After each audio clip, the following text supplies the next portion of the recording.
सातपुडा पर्वतरांगेमध्ये ढगफुटी सदृश्य पाऊस झाल्यानं पर्वतरांगांच्या पायथ्याशी असलेली कुर्हा, हिवरा, उमरा, पारंबी, राजुरा, वडोदा ही गावं पाण्याखाली गेली आहेत। नदी नाल्यांना पूर आल्यानं शेतीसह नागरिकांचं प्रचंड नुकसान झालं। गंगाखेड शहरातून वाहणारी गोदावरी नदी ही दुथडी भरून वाहू लागली आहे। गोदावरी नदीवर बांधण्यात आलेल्या बॅरेजेस आणि धरणांमधून सोडण्यात आलेल्या पाण्यामुळे घाट परिसरामध्ये पूर परिस्थिती निर्माण झाली। गोदावरी घाट परिसरातील मंदिरही पाण्याखाली गेली आहेत। बुलढाणा जिल्ह्यातील सिंदखेड राजा तालुक्यात दुसरबीड आणि किनगाव राजा परिसरामध्ये ढगफुटी सदृश्य पावसाने हाहाकार माजवलाय। काही तासांच्या पावसानं सोयाबीनवर कपाशीच्या पिकाचं मोठं नुकसान केल्यानं शेतकरी हवालदिल झालाय। शेतीलाही तलावाचं स्वरूप आल्यानं शेतकरी आर्थिक संकटात सापडलाय। अकोल्यातील काटेपूर्णा प्रकल्पाच्या पाणलोट क्षेत्रामध्ये पाऊस सुरू झाल्यानं काटेपूर्णा प्रकल्पाचे 4 दरवाजे उघडण्यात आले आहेत। नदीमध्ये पाण्याचा विसर्ग सुरू केल्यानं नदीकाठच्या गावांना सतर्कतेचा इशारा देण्यात आलाय। अहिल्यानगर जिल्ह्यात झालेल्या मुसळधार पावसाचा पाथर्डी तालुक्यातील करंजी परिसराला चांगलाच फटका बसलाय। सलग 2 दिवस पावसानं जोर धरल्यानं शेतीसह घरांचंही मोठं नुकसान झालं। बुलढाणा जिल्ह्यात झालेल्या मुसळधार पावसामुळे नदी नाले दुथडी भरून वाहू लागलेत। खडकपूर्णा प्रकल्पाचे 19 दरवाजे उघडण्यात आलेत, तर पेनटाकळी प्रकल्पाचे 5 दरवाजे उघडण्यात आलेत। पाण्याचा विसर्ग वाढल्यानं नदीकाठच्या गावांना सतर्कतेचा इशारा देण्यात आलाय। बुलढाणा जिल्ह्यातील देऊळगाव राजा तालुक्यात झालेल्या मुसळधार पावसामुळे अनेक नद्यांसह नाल्यांनाही पूर आलाय। आमना नदीला पूर आल्यानं नदीचं पाणी शाळेसह शेत शिवारात देखील घुसलंय, त्यामुळे नागरिकांसह शेतकऱ्यांचं मोठं नुकसान झालंय। चंद्रपूर जिल्ह्यातील वर्धा आणि पैनगंगा नद्यांना आलेल्या पुरामुळे नदीकाठावरील शेतकरी उद्ध्वस्त झालेत। कोरपना, राजुरा आणि गोडपिंपरी तालुक्याला सर्वाधिक फटका बसल्यानं शेतकरी आर्थिक संकटात सापडलाय। नाशिक ते छत्रपती संभाजीनगर शिवशाही बसला गळती लागली। या संपूर्ण प्रकाराचा प्रवासी आनंद मगरे यांनी व्हिडिओ करत कोट्यावधी रुपयांच्या खर्चावर प्रश्नचिन्ह उपस्थित केलंय। सिल्लोड तालुक्यात नदी नाल्यांना पूर आलाय। पूर्णा नदीने रौद्र रूप धारण केलंय। नदीचं पाणी बोरगाव सारवणी गावात शिरलंय।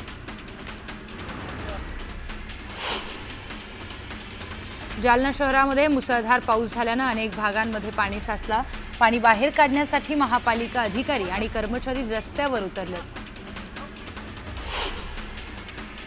जळगाव जिल्ह्यातील जामनेर तालुक्यातील जळगाव जामनेर मार्गावरील चिंचखेडा परिसरात नाल्याला मोठ्या प्रमाणामध्ये पाणी आल्यानं वाहतूक ठप्प झाली। अचानक आलेल्या पाण्यामुळे रस्त्याच्या दोन्ही बाजूंना वाहनांची मोठी गर्दी झाली, त्यामुळे वाहन चालकांना मोठ्या गैरसोयीचा सामना करावा लागतोय। जायकवाडी धरणातून लाखो लिटर पाण्याचा विसर्ग केल्यानं गोदावरी नदी दुथडी भरून वाहतीये। बीडच्या माजलगाव तालुक्यातील सांडस चिंचोली या गावाला गोदावरी नदीच्या पाण्यानं वेढा दिलाय।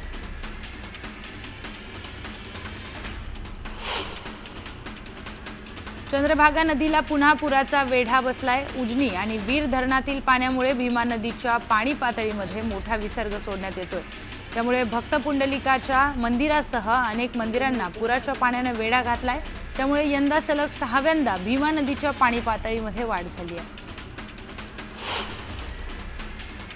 जालना जिल्ह्यातील विरेगाव येथील कल्याणी नदीला तब्बल 5 वर्षांनंतर पूर आलाय। विरगाव महसूल मंडळामध्ये जोरदार पावसानं हजेरी लावल्यानं नदी नाल्यांना पूर आला।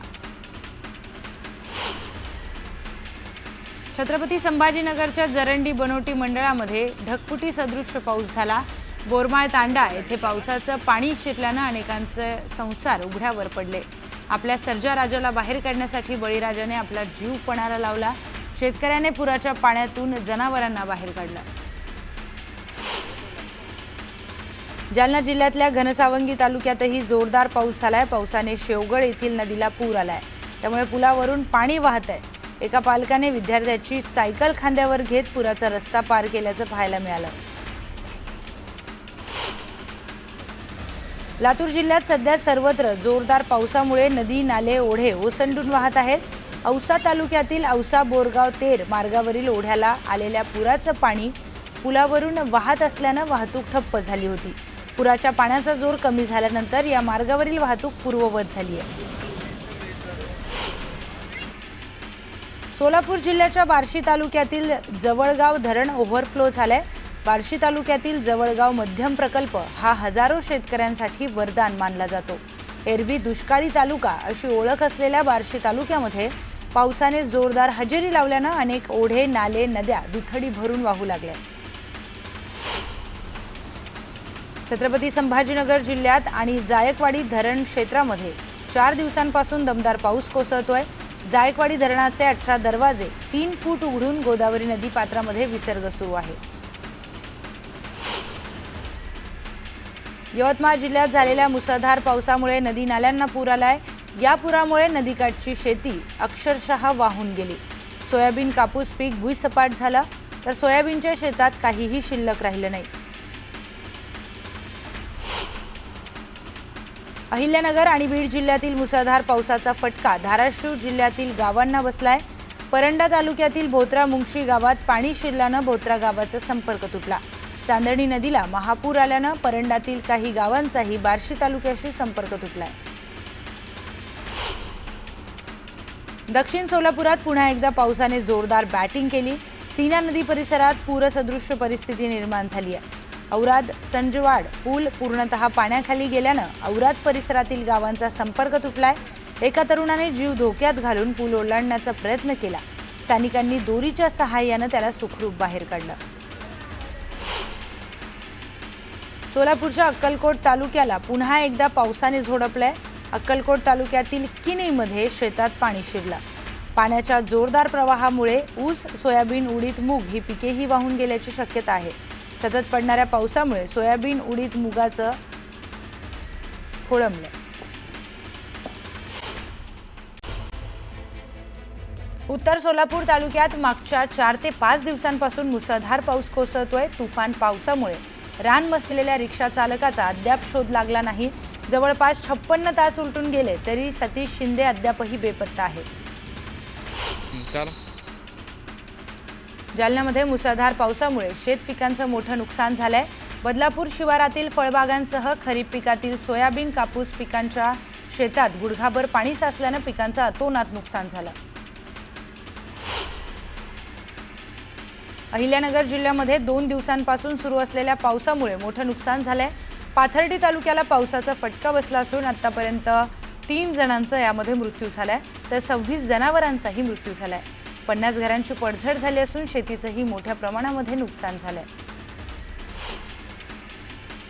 देवळा तालुक्यातील शेतकरी आक्रमक झालेत। कांद्याच्या भावात सततची घसरण सुरू असल्यानं शेतकऱ्यांच्या संतापाचा उद्रेक झालाय। संतप्त शेतकऱ्यांनी बाजार समितीच्या बाहेर रास्ता रोको आंदोलन करत कांद्याला योग्य भाव देण्याची मागणी केली आहे। वसई विरार पालिकेने हायवे लगत असणाऱ्या टपऱ्या हटवल्या होत्या, मात्र काही दिवसात ही कारवाई वादाच्या भोवऱ्यात सापडली। कारवाईच्या काही दिवसांनंतर पुन्हा टपऱ्या डब्बे दुकानं ज्या ठिकाणी होती त्याच ठिकाणी पुन्हा लावण्यात आल्यानं पालिकेच्या कारवाईकडे संशय व्यक्त केला जातोय। अमरावतीच्या तिवसा तहसील कार्यालयावर शेतकऱ्यांनी आंदोलन केलंय। मुसळधार पावसामुळे सोयाबीन आणि पराठी या पिकांचं नुकसान झालंय। त्यामुळे खराब झालेलं सोयाबीनचं रोपटं तहसीलच्या पायऱ्यांवर फेकत सरकार विरोधामध्ये जोरदार घोषणाबाजी त्यांनी केली।